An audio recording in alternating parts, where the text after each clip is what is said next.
అందరికీ నమస్కారం. తిరుపతి ప్రజలకి, మీడియా మిత్రులకి అందరికీ కూడా నా నమస్కారాలు.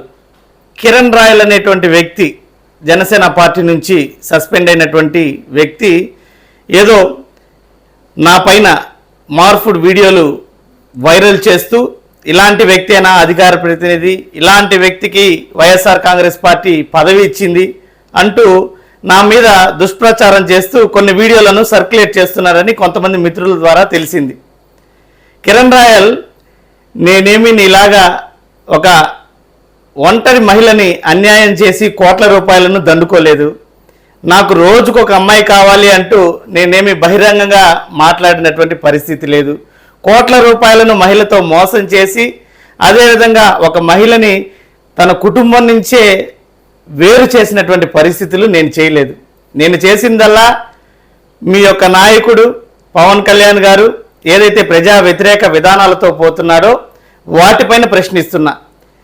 రాజకీయంలో ఏదైతే సిద్ధాంతాల పరంగా, భావాల పరంగా పోవాలే కానీ ఇలాంటి చిల్లర చేష్టలతో నువ్వు సాధించేది ఏమీ లేదు. దీనివలన నేనేదో మానసికంగా దెబ్బతిని, కృంగిపోయి, కుసించిపోయి, నశించిపోయి భయపడిపోతానని బహుశా నీ ఆలోచన కావచ్చు. ఇలాంటి నీ పిచ్చి చేష్టల వలన నేనేది భయపడేటువంటి ప్రసక్తే లేదు. ఇంకా దృఢంగా నేను మీ యొక్క అరాచకాలు, అన్యాయాలపైన ప్రశ్నిస్తూనే ఉంటా. గత కొన్ని నెలలుగా ఒక మహిళ దగ్గర నా మీద కంప్లైంట్ ఇప్పించావు. మొన్నటికి మొన్న కూడా నేనేదో మార్ఫింగులు చేస్తున్నా, నేనేదో ఫ్రాడ్ చేస్తున్నానంటూ పోలీస్ స్టేషన్లో కంప్లైంట్లు ఇచ్చి హడావిడి చేశావు. ఇప్పటికీ ఒక్కదానికి కూడా ఆధారాలు చూపించలేకపోయావు. ఇప్పుడేమో ఇలాంటి చిల్లర చేష్టలు చేసుకుంటూ ఏదో రాక్షసానందం పొందుతున్నావు. దీనివలన నేను ఎటువంటి పరిస్థితుల్లో భయపడేటువంటి ప్రసక్తే లేదు.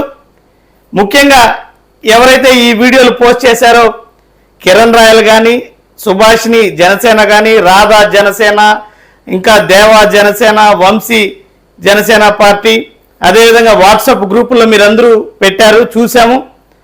ఏమీ ఇబ్బంది లేదు. నేనే స్వతహాగా నేనే కోర్టులో డిఫమేషన్ వేస్తాను.